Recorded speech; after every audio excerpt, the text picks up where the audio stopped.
Okay, here, so I got a van with rotors that the pads were off. You can tell down here. You get closer. Look at it. It's not terrible bad, but it's got some little bit of scarring on there. I'll try something an old friend of mine told me to do. See if it works. Rather than taking it out of the machine. Start this up.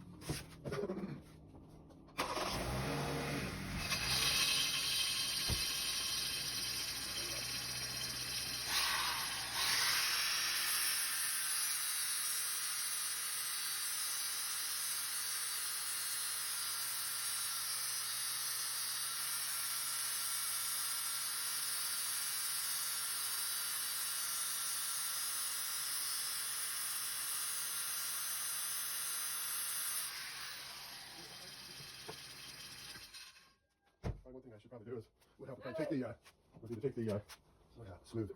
you can see it, you can't really feel that. Made that a ton smoother. I think you want to make sure you have a nice square edge on here. As you're cutting that, look at it, look how much cleaner it is. So you can still see a little bit of marks on there, but a lot of that's probably because